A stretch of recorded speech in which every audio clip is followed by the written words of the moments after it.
Now, Washington Mornings on the Mall. 105.9 FM. At AM 630. WMAL. 8:07 on WMAL, where Washington comes to talk. I'm Brian Wilson. He's Brian Neiman. And a couple of our friends are on the phone line right now. And they're working together. And I want to know more about this. Lanny Davis and Michael Steele. What are you guys up to? Hey, Brian and Ryan, how's it going, fellas? Would it be fair to say you're up to no good? I'm just going to let Michael do the speaking at this point. All right. Michael, what are we up?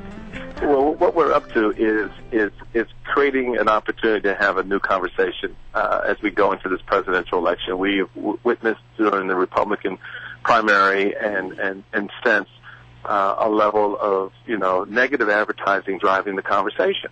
This whole sense of, gotcha politics driving the way we do politics. And my experience over the past couple of years and traveling around the country and listening to the American people, they're fed up with that. They're sick and tired of it. And what they want is elected leadership to address their concerns, their fears, and their hopes. And so we thought in this unlikely pairing, coming together as an example of creating this new conversation where we debate the big ideas. I think Lanny is absolutely dead wrong on virtually everything that comes out of his mouth with respect to policy.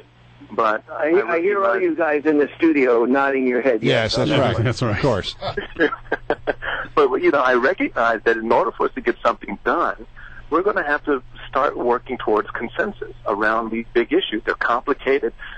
They take time to solve, and you can't do it in sound bites. And so we wanted to be just an example out of the box that says, there's a different way. And I think it's more reflective of where the American people are right now. All right. Well, as long as we're talking about gotcha politics, let's get right into it. Because yesterday the president decided to invoke executive privilege in the Fast and Furious matter. Lanny, you were White House counsel in the Clinton era.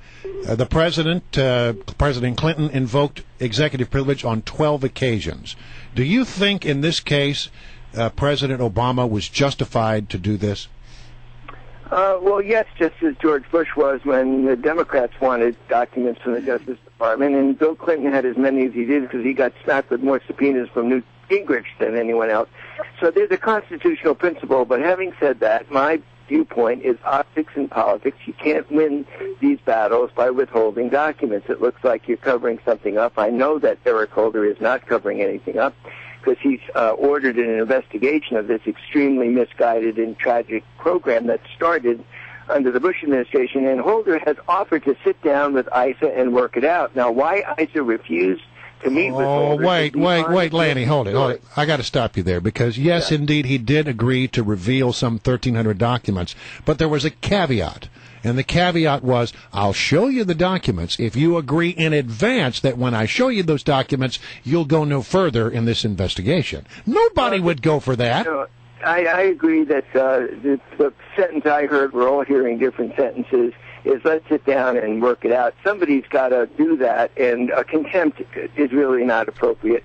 There's a way of working this stuff out, and I think that Eric Holder should be taken up on his offer, at least by ISA, to see how it works before you vote a contempt. All right, Michael, the Republicans, are they right to take this up to the full House and have a contempt citation votes? And for political reasons, is it smart for Republicans to do it? I said yesterday, and I really stick by this, I think the optics, using that word again, is not very helpful to the Republicans right now. You've got Mitt Romney, who's had a very good couple of 3 weeks of getting his message ingrained in the national debate and having people respond to that. And now to have this become part of that conversation. Notice you haven't seen Mitt Romney taking the lead on this yet. As Senator McConnell said, we're waiting for Mitt Romney to tell us how to move forward on certain things. This is not one of those things. He doesn't want to be involved in this debate. It's something that's internal to the operations of the United States Congress in terms of information they want. Then let's take that to the sidebar, have that conversation with Holder and the Justice Department. If it involves the White House, great. But let's stay focused as a national party, and certainly in terms of the politics of this election, on drilling down on what the administration has failed to do in creating jobs. I don't think that it's very helpful long term in terms of the optics for the GOP, simply because it then gives Obama something to rail against the Congress on, to run against the Congress about, operational procedural things, as opposed to the fact that, the Democrats in the Senate have failed to produce a budget in 3 years, and his policies have largely landed like a thud on the back of the American people. Michael, is it helpful for the president to take the immigration laws that have been passed by Congress, signed into law by past presidents, and to cherry pick through them and say, I like this part of the law and I will enforce this part of the law. I don't like this part of the law and I choose not to enforce it? It is not, and that is something that is very much, I think, a part of the legitimate debate that we need to have about the reach of executive power and authority, that, because you can't get your way in the Congress. And keep in mind, the president had both houses under his watch when in the first 2 years. So all the stuff that he's now cherry picking through, he could have moved on immigration when the Democrats controlled the House and the Senate. He could have moved on a number of issues that he's now going back and undoing by executive order. So I think that's going to be a part of the national discussion in terms of how policy is established, and I think that's legitimate.